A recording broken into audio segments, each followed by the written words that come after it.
Okay,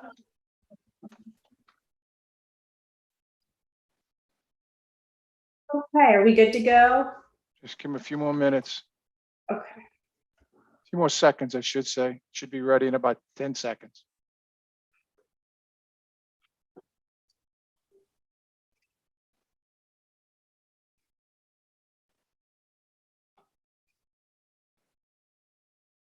What he's doing is he's putting it on the website, the link, and he's testing it out as well.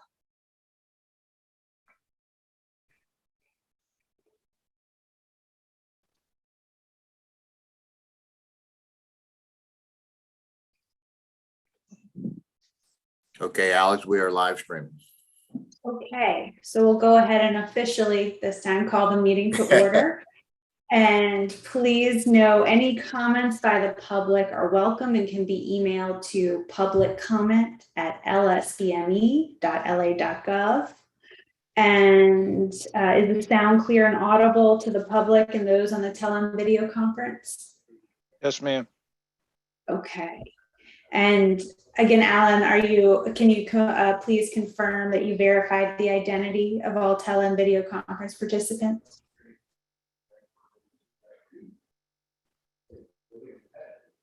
Yes, ma'am. I'm sorry. Thank you. So all additions to the executive or public agenda must be made presently, as we will no longer make additions to the agenda after the close of the public session. Okay.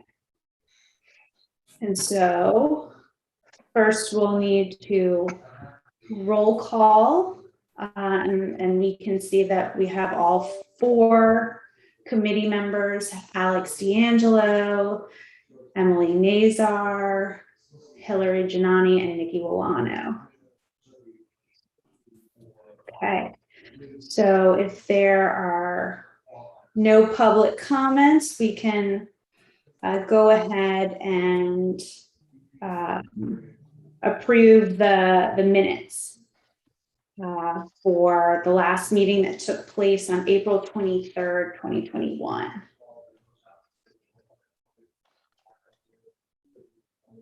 Okay, did anybody see any errors or issues with the minutes, or are we good to approve? They looked fine to me. Okay. All right.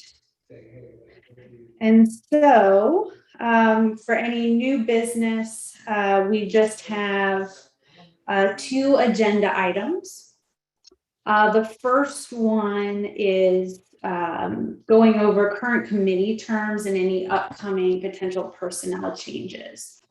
I'm sorry, So- Alan. Y'all are gonna have to make a motion and somebody's gonna have to second to approve the minutes. Okay, yes, motion to approve the minutes. Seconded. Okay. Who moved first? Who moved? The chairwoman moved. Okay, the chair. I apologize. I did not hear that. I apologize. The chair moved, the other member seconded, and it was without opposition, so they're good. Good enough. Thank you.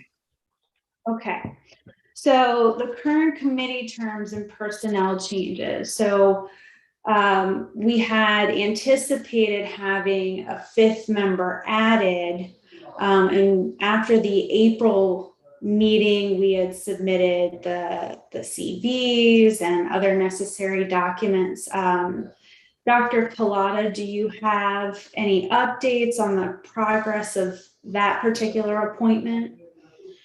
I obviously messed up on this, and I'll take full responsibility for it. I will get it approved and get the person that you asked for up to speed by the end of the month, certainly by the end of the meeting that the board has for final approval on the 13th of this month.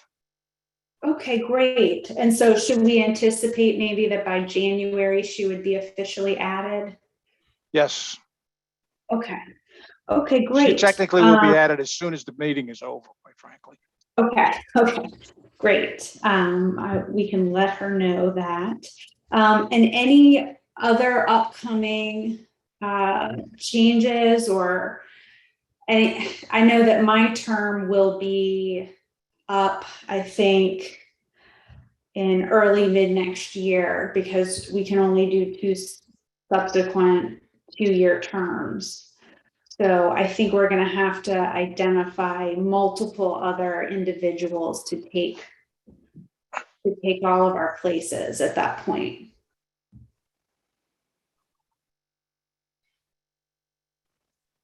Yeah, I think our terms are ending in July, Alex. And we Mhm. had 4-year terms.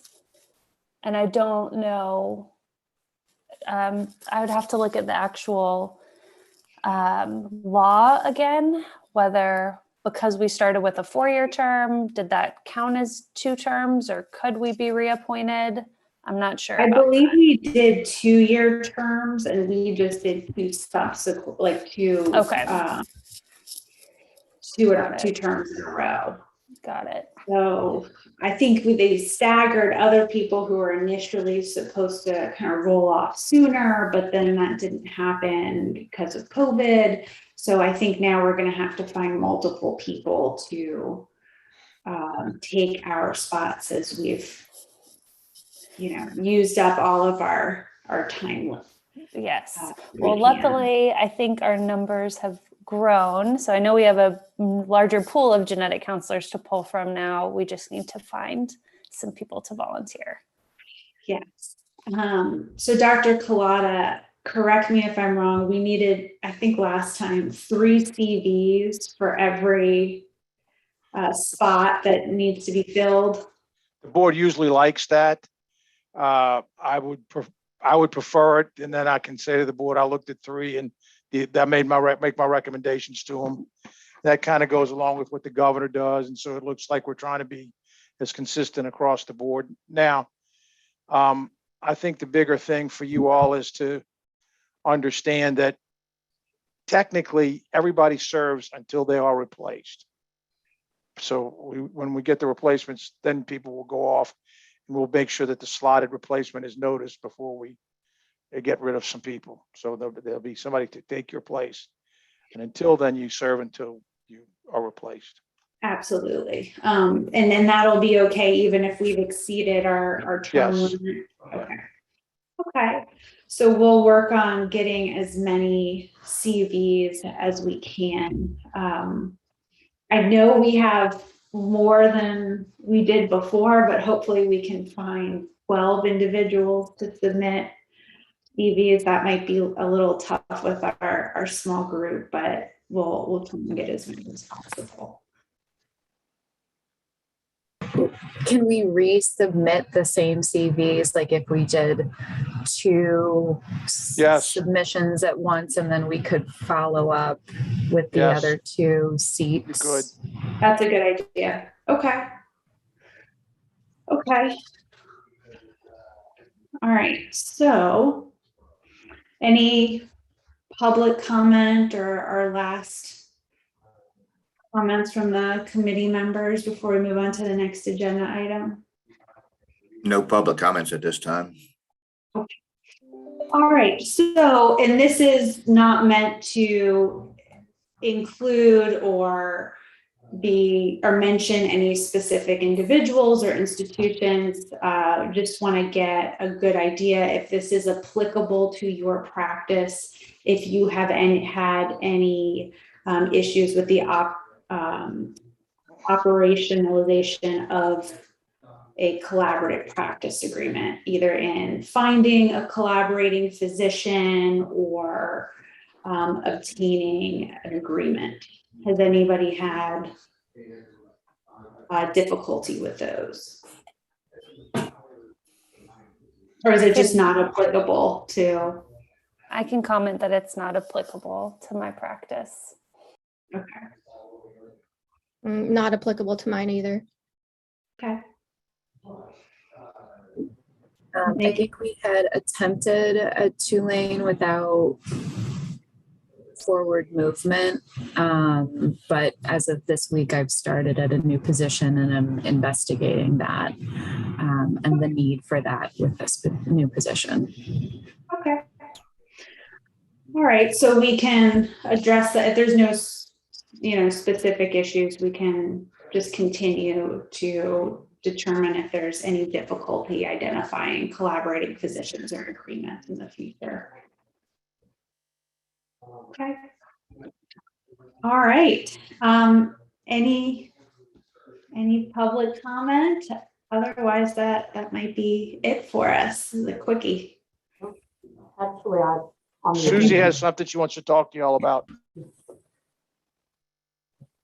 Go ahead, Sue. Okay, so anyway, I wanted to just say hello to all of you, introduce myself, Susie Allen. I'm the Director of Research and Education here, and one of my duties is to create and appropriately update our rules courses for our licensees.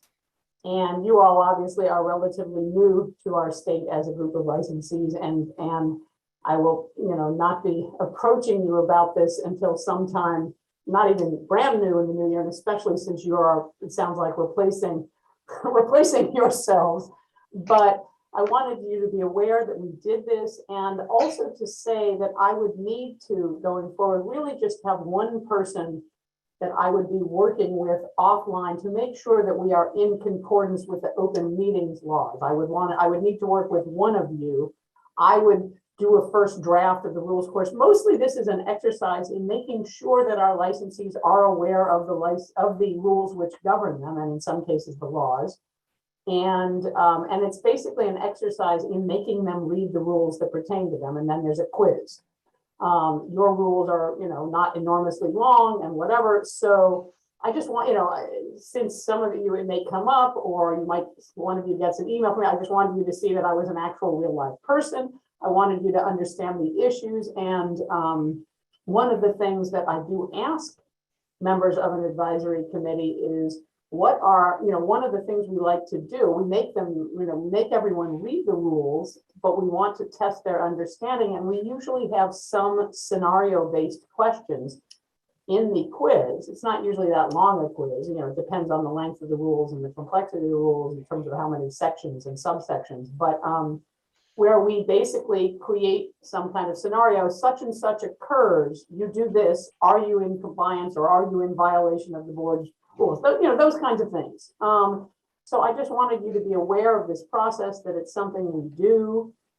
And again, listening to this, it may be moot if you all are going to change places. I don't know if all of you will be replaced. But the other thing I looked at your rules when they were first created, but it's been a while since I looked at them, and I just looked at them before this meeting, and I realized that this issue of collaborative practice agreements also means that I need to at least have a summary about this in a section I create of our physician rules course, where I have a subsection that talks about collaborating with other, and so it's supervising PAs and working with APRNs and med psychologists. So it occurs to me that I may need to have a very brief section in that course about you. Again, very brief, just to bring it up. It's a very small subsection of what people do. And if that is permissible, I might just send you an email to Alex about this, unless, that's inappropriate. Again, this would be very small, given the numbers and so on and so forth. Yeah, I think that whomever the chair is, if there's one person you need to communicate with, that makes sense. The chair or vice chair would be good individuals. Miss Alex, Yes. if y'all and Susan have finished, I've looked at the rules while Susie was talking, and I apologize if y'all want to continue on that. But I don't think anybody has to be replaced, because the second term is a full 4 years. And so I think everybody can continue to serve, because you all did not get appointed until really 2019. As a practical matter, because the law was passed in 2018. So I think we can continue with this current group, except adding the person you add. I need to get approved, and we'll get that taken care of. I don't think anybody has to step down anytime soon, but I know that Patricia and I will reread the rules and send you an email if I've made a mistake, but I think that's how I read the rules. It was my Okay. understanding that I had an expiration of my term in 2020, in the summer of 2020. That would have been the 2 years. And I think that one other of us was also on that same 2-year term. I was meant to be reappointed, and I believe that I have been. So it's ultimately kind of not essential, but I do believe that the timing would have been that summer of 2020 was when my Right. first term expired. But after your first term, you're back to a 4-year term. So you had a 2-year term and then a 4-year term. So technically you have 6 years. And it basically says, it gets kind of, and we're going to have to parse this for you all, and I apologize for not doing it in advance. Thereafter, it says thereafter, each of the terms shall be 4 years. And no member shall be appointed to more than 2 consecutive full terms. A member appointed for less than a full term may serve 2 full terms in addition to such part of the full term. So basically, some of you all could be around for another 10 years, or well, a total of 10 years. So Okay. Patricia and I will parse that for you and send you an email if I am in error. And it might still be a good idea for some of us to roll off so that we get, maybe 1 or 2 new people in, and we're not faced with a situation where 4 people have to be replaced all at once. That's your So call. That's your call. I think that might be helpful just in, keeping it more consistent throughout the years. Okay. Yeah, I'd agree with that, Alex. Yeah, we can see what we can get for volunteers. I'm happy to stay on for another term. It's a pretty light lift overall. So I think we can kind of work together and see what makes sense. Okay. Sounds good. Any other items that we need to address? Okay. All right, so I think, let's see. Yeah, that was your full agenda. Yeah, that was it. So the next committee meeting, we'll have to schedule a time for the first half of next year, preferably March or April, in all likelihood, like last year. And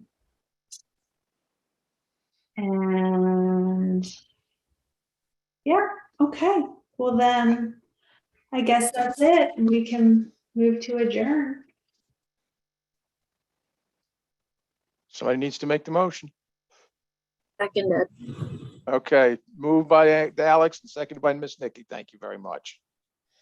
Appreciate all of your Alright. time. And don't forget, if you have any problems, to